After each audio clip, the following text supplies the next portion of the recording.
Things are happening as institutions more and more are getting into Bitcoin. And then also Bitcoin's being bought up at a particular key level, which has never happened at this much amount, as almost 4% of the total supply has been gobbled up. And before we get into that story, I just want to remind everybody that today was an interesting day. I got to go back to my old show, DCA Live. That's me, James, and Invest Answers. And we talked a lot about the things we're going to talk about here, but with some nuances. So I'm going to link that in the description. And it was fun times to be back. But what I'm talking about today is this story that takes place on Decrypt and also on Cointelegraph. And it talks about how Bitcoin funds see the largest consecutive weekly buys since 2021. And I'll let you make your own decision, but here's what we have. So digital asset investment products experienced 137 million inflows over the past week. Now, when they're talking about inflows, they're not talking about inflows to exchanges. They're talking about inflows into crypto projects. And that could be a host of different things that are out there, but these are for institutions and not actual exchanges. So inflows over the past 4 weeks into these investment products has been $750 million, or roughly $742 million. This is the most substantial run of inflows since the final quarter of 2021. This is the stat that really blew my mind. Trading volumes for crypto investment products, the yearly average is just $1.4 billion. Last week, the trading volumes reached $2.3 billion last week. So we can take a look here. And of course, we were talking about $137 million. This is from CoinShares, and this goes by week to week. And the last 4 weeks or so, this is roughly around the same time that BlackRock and Larry Fink came out and announced their intentions for the spot ETF. And you see things just skyrocketed after that. But I think the big money knew what was going on, the top tier of the top tier, and they were buying beforehand. And now we've got a lot of people kind of FOMOing in, but we'll see how that actually does for the actual price itself. So there is that piece. And then also, not only are people getting into investment products or is inflowing in investment products, there's also people buying Bitcoin on just the regular exchanges. And this talks about buying the dip, record 4% of the Bitcoin supply last moved at 30,200. So this is almost 4%. And the most popular amount has been at this 30.2 time point or price point. Here's what we have. This is from Glassnode, and we're going to take a look at this diagram in a second. And this is how they calculate it. They discarded coin movements between addresses controlled by the same entity. As such, transfers do not correspond to real purchasing events and would disrupt the actual mean purchasing price, being back and forth between two different or one different wallet. Further, we exclude all supply that is on exchanges because a single average price for the funds of millions of users would be misleading and give rise to unwanted artifacts in the data. So it's as clean data as they possibly can get. The result is that 3.8% of the total supply of Bitcoin last moved at $30,200, more even than at $16,500, which marks the area near the 2022 post-FTX bottom, which was roughly the bottom. So it goes to show you that, and I've talked about this before, Baron Rothschild said it, it's the same thing with me. I made all my money by never selling at the top and never buying the absolute bottom, because it's almost impossible to actually get in at the right time. But really what you want to do is just get into it close enough. And then, of course, now we take a look at the actual chart itself. And we can see that, yes, at this price point at 30,000, roughly 200, 800, was the time when people bought the dip at the most of any price points across a continuum. So there's a lot of things going on, but just remember that, of course, with these Bitcoin funds, there's things that are happening behind the scenes, OTC, over-the-counter markets, then the buying the dip could be the same thing. What does that mean for the price action of Bitcoin? Not much. People say I'm very bearish. I'm just a realist. And all these things that are happening behind the scenes, it's going to take some time. It's like the old saying, slowly, then suddenly. And we're actually seeing like a little bit of a retraction of Bitcoin. So the real question is, what's going on behind the scenes? Does somebody know something? Or are there market makers that are suppressing the price just a little bit before that Bitcoin ETF actually gets approved, if it does get approved? I am under the theory that it may not get approved, but we'll see how it works out. And then lastly, before we move on, I just want to remind everybody that even though we have these good news and things that are happening, never lose sight of the big picture. When in doubt, zoom out. And just remember that this is a chart which takes a look at the return on investment. July is not a bad month, year. I mean, all the years that we can put together are 14 years, or 13 years in this case. But we've got 1, 2, 3, 4, 5 we're in the red, and the rest were all green. Now, right now in July, we're seeing a little bit of a negative, but we'll see how it works out. But August and September, September being the big month, is the worst bear month across all years in crypto and also in the traditional market, which I believe we are still correlated a little bit to. So just be aware that if you're going to FOMO in and put everything in right now, just know it's going to be rocky leading into the big run-up, which I think will be starting in 2024 with the Bitcoin halving. Anyhow, I'm interested to think about that in the comments section. And then to finish up, a little story from Unstoppable Domains.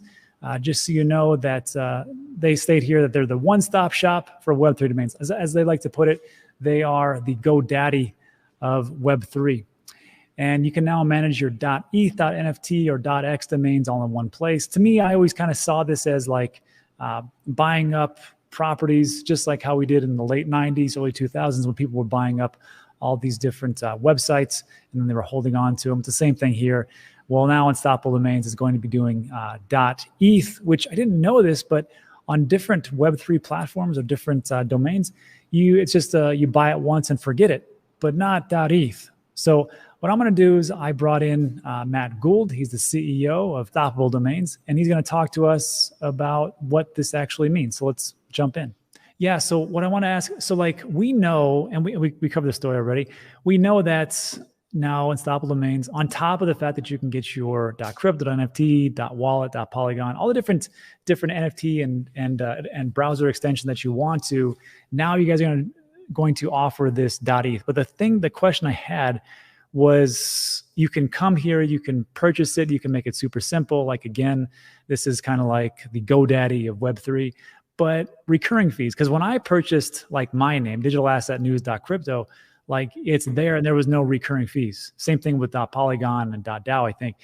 But what is going on with this .eth? Is there recurring fees? And is there any other type of product that you have recurring fees, and how does that work on Unstoppable? Yeah, so as we're trying to be the one-stop shop for all the Web3 domains, it's a decision we made to do this year.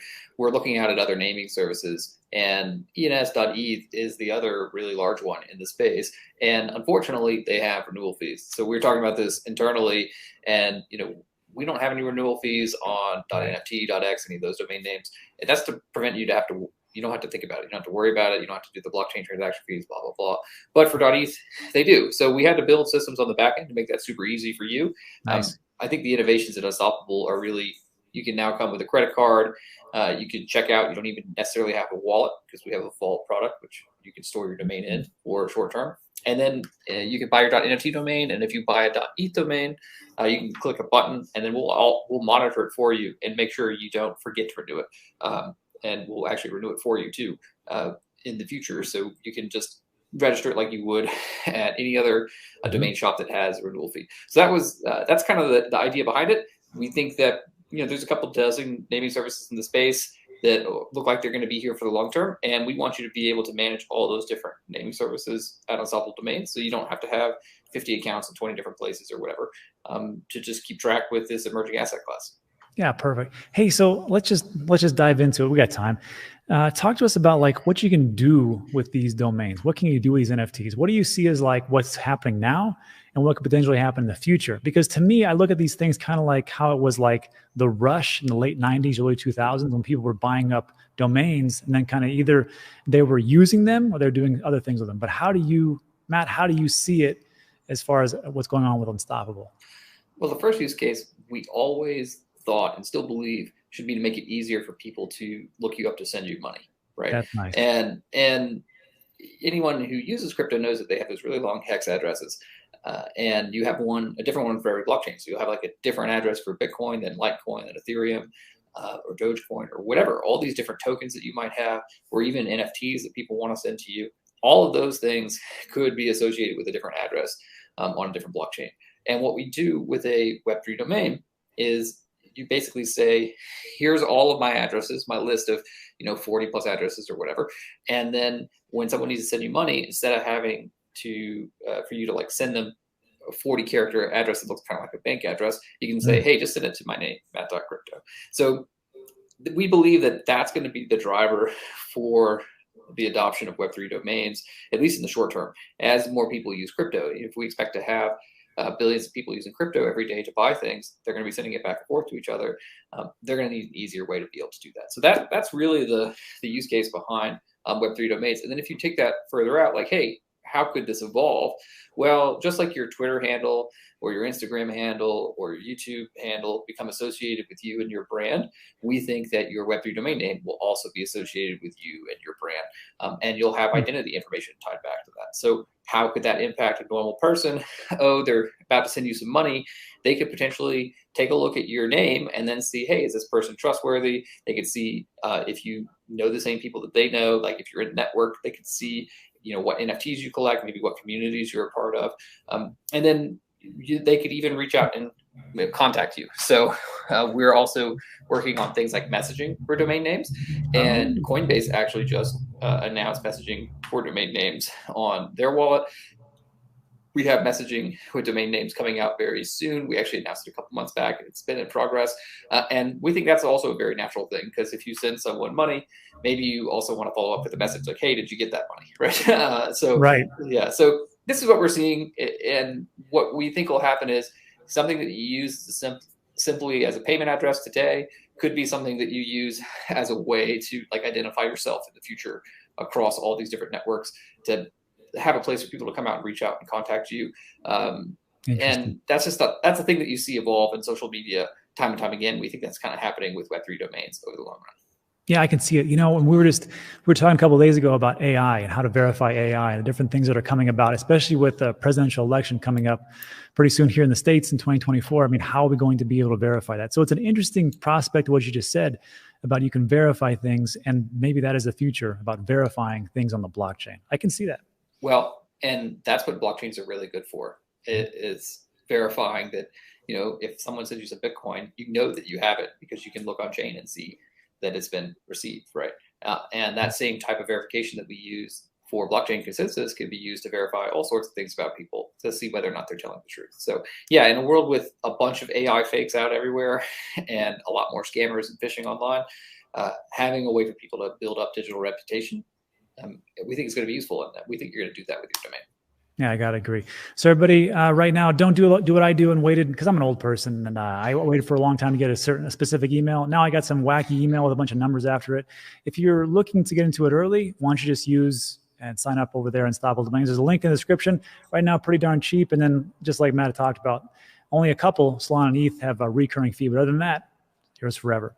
Matt, I appreciate it. Thanks so much for stopping by. Any last words of wisdom for people going through the markets right now? I would say hold, there's always a time when crypto has these huge, massive expansions, and then you always have these bear markets that we're going through. This is the time where people can learn and build, and if you're doing that, I think you're doing the right thing.